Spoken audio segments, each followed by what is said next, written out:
critique Islam don't know how to logically critique it. Please enlighten. First of all, man, like you can already tell from how her neutral accent is and how she pronounces those words. Like she doesn't understand how idiotic she sounds when she says Islam and Quran. Like, dude, it's the only idea in the world which influences how you behave, how you speak, and how you eat, irrespective of how developed your society is. Like on a very large basis, you cannot pronounce those names. You cannot pronounce those names like Quran and Islam instead of Quran and Islam. Like you have to do that like an Arab. You have to copy Arabs in everything, right? I don't when I speak in English, I don't say Chingis because that's how it is spoken in that original language. I say Genghis because that's common to English. Why can't you do that? Because it always has to follow Arab cultural colonization. How you pronounce a word, how you say it. It has to all it has to mimic that, right? We don't push, for example, that you have to call let's say Kanishka as Kujula. Like nobody pushes that, right? But when it comes to these things, you have to pronounce it exactly how the 7th century Arabs pronounced it. You have to eat exactly how the 7th century Arabs eat. Me, girl. Critiques an idea, and that idea in this context is Islam through a proxy. And it's weird because if you're critiquing Islam itself, then why are you critiquing the socio-political expression? Culture and individuals, like how they express themselves, do not directly map back onto scripture. Yes, it. They don't directly map back onto scripture. Like, wait a moment. First of all, let's address this. Ideas are not independent from socio-political expression. And I think Peter is going to say this. But ideas are often direct results of socio-political realities of the day. Islam is the expression. If you of course look beyond the echo chamber of the Hadith and Sunnah, you would realize that Islam is not divine revelation.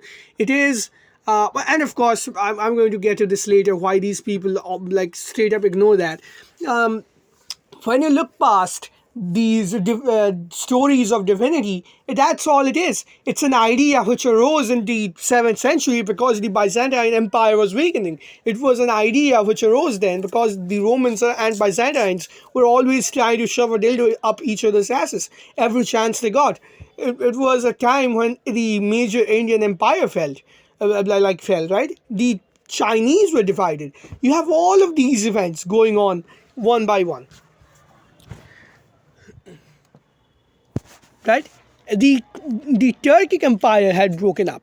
Like you have no you have no great king in any single culture. Of course, an idea of world domination is going to bump up right there. It's no different from Nazism. It's no different from communism. It's no different from even let's say Western imperialism. It's not different. It really is not any different from all of these things. These are just byproducts of the environment that was present. Her main claim is that that was present at the time of their birth. So it's a fact that ideas are expressions. Another good example would be how feminism never arose until you had all of these amenities of modern life. So women did not ask for entry into the workforce when the office job was giving men who are physically stronger and more endurant stuff like clerk's hump, eye strain, and permanent kyphosis, permanent hand tendonitis in the hands. So that was office work of the era. So women didn't ask for it because, ideas are not independent. Ideas can only arise when you have a degree of political reality supporting those ideas, right? But here's the thing. Islam is an exception when it comes to this. Islam doesn't change when there are new socioeconomic developments. In fact, this is likely much more true of something like Hinduism. It's much more true of something like Christianity, because these are indeed religions which have changed. Their expressions are different from what the original expression might have been, or rather the expression which might have been 3,000 years ago, right? Because with Christianity, you can always fall back to Jesus. You can pick and choose. You can at least pick and choose what you think is the original. Is the Old Testament the original, or is the word of Jesus original? Right? Because Jesus was not a rapist. Jesus did not kill people. Jesus did not burn places down. Jesus did not promote violence. That dude died on the fucking cross. And well, whether or not he is divine, which he most likely was not, Jesus was not divine. Here's a fact. Um, Jesus was most definitely also a real person. There were multiple interpretations of Jesus after he died, right? And a lot of them were, well, carried on by the apostles, which later went on to become Christianity. And this is why you don't really find the dates matching the dates of the historic Jesus, right? You don't find the dates of the gospel match the historic Jesus. Here's the thing: Christianity is one of many interpretations of a guy who just fucking died trying to speak up against corruption in the religious institutions that that he saw around himself. That's really what Christianity is. There are other interpretations of Jesus. Like, for example, the family which Mani was born in, like there were Gnostics. So the Gnostics also had ideas on Jesus. There was a certain group like where Prophet Mani was born, and Mani also thought of Jesus as a bearer of the light, but not in the same way that the apostles thought. So there were multiple interpretations of Jesus. Christianity is the interpretation of this Jesus guy which really survived, right? Christianity is the interpretation of Jesus which survives today on a large scale. So you can pick the individual of Jesus and say, yeah, this is something that anyone can aspire to be at any point of time. Then you, of course, move into something like Hinduism and Buddhism. I wouldn't even discuss it in this section because it's not worth discussing at all. It's actually one of the most adaptive religions anyway, so I wouldn't discuss it. But Hinduism also needs certain like a special mention right here. Hinduism doesn't have a single founding member. It doesn't have the idea of prophets there being a final prophet. It does believe in avatars, but it does believe that saints can pop up from time to time anyways, and they can speak the word of the Brahman, the ultimate reality. And Hinduism doesn't really have the idea of God either. The devas are not considered gods in the sense that people consider the personal god of Abraham to be a god. Like, they are forces of nature who are bound by their laws, and you'd find verses in the Upanishads which talk about these devas yearn for human birth because a human being is not bound by the laws of nature. Human beings have the ability to change, well, which I was talking about a few moments ago as well. Human beings have the ability to invent. Human beings have the ability to change over time, given the time. So it's more so that ideas are a result of the socio-political environment, not the other way around, except in a few fringe cases. Well, Islam is one such fringe case, and you'd find that Islam refused to change. Islam indeed refuses to change after there have been great socio-political developments which do not match the holy scriptures of Islam. That is just a fact. Islam is in fact the least changed among all of these religions. And Hinduism, like I said before, because it doesn't have a single founding figure, because it really does have those scriptures which talk about change being the only constant and there being these cycles of time. So people don't really react very harshly when there's some guy who's speaking against the idea of God. There have been entire people who do not, like entire sects which do not associate divinity with the idea of Brahman. It's a formless sort of thing which they believe is immanent. So yeah, there was this guy Avinav Gupta, and he also did not dial down the agnostic verse of the Rig Veda, chapter 10, verse 129. You can check that out. So it's probably the most interesting in this regard because it's kind of a religion which has codified the concept of change. It doesn't really resist it. Now, religions resist the idea of change to varying extents. Hinduism probably resists it the least. Christians resist it as far as the Old Testament goes.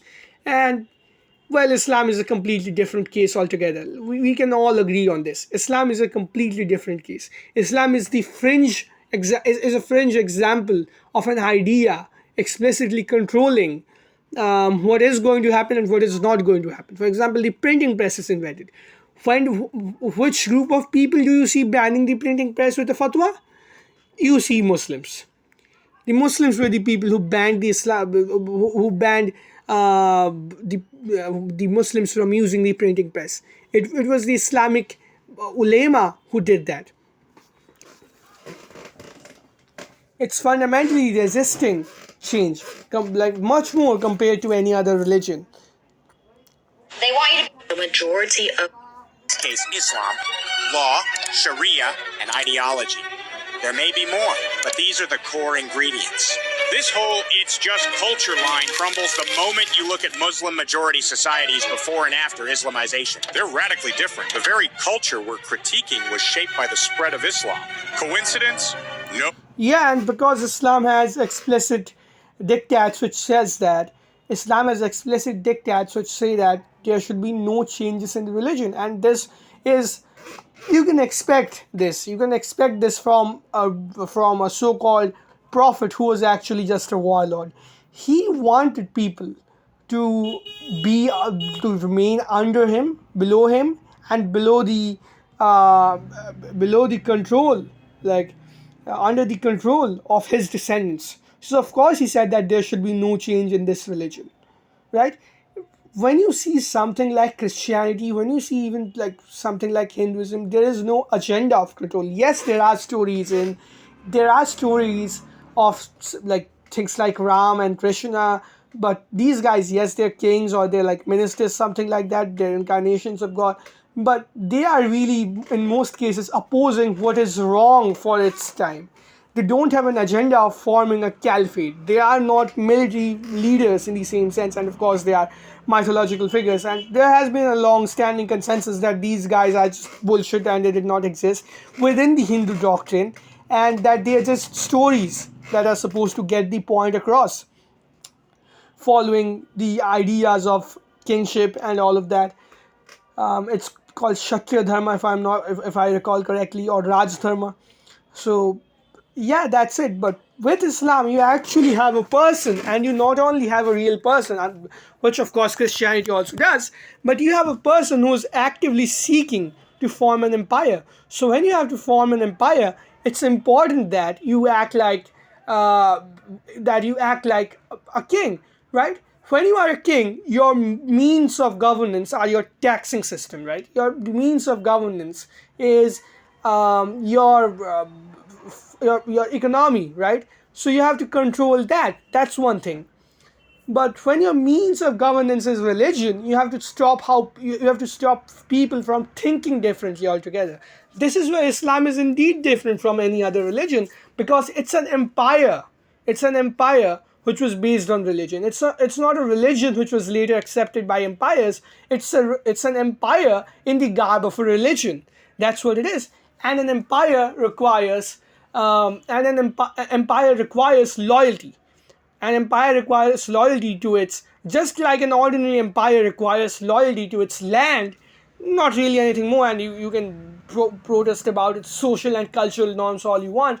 You still have to pay the taxes, of course. The thing is, when the empire is based on religion, you can no longer even criticize the religion. The religion simply doesn't change, just as your loyalty to the land can never change if you are a true patriot. Nope. Take Afghanistan. It was once Buddhist. Only after Islamization did statue smashing become part of the culture. The same story applies to Iran. A once diverse society turned into a theocratic control state. And it's not just those two. Most Muslim majority countries show the same pattern after Islam spread. You can't pretend that's just a cultural glitch. Culture only looks like a proxy to people who've never read scripture. You guys don't talk about scripture like Quran or Hadith. Well, here's Quran and Hadith prescribing idol breaking. And here's Quran and Hadith enforcing hijab.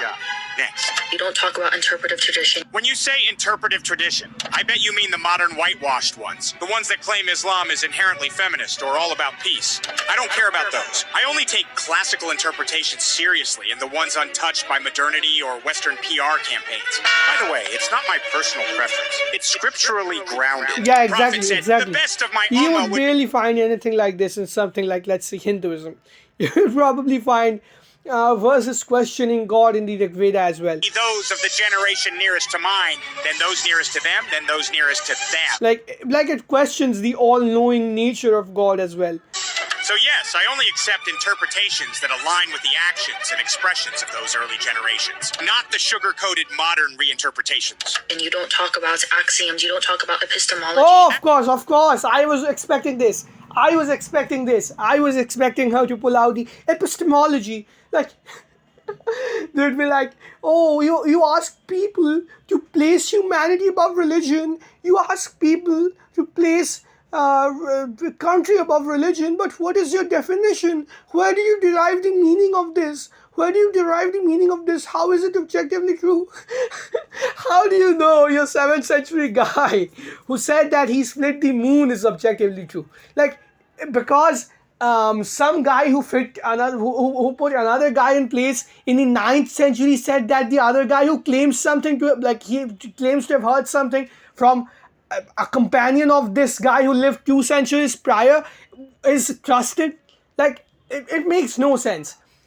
It's basically I know a guy times 1,000, right? One guy in 9th century is considered trustworthy by his peers, and therefore his interpretations are right about a guy who lived in the 7th century. That's exactly the circular logic when it comes to the hadith, when it comes to the seerah. Actually,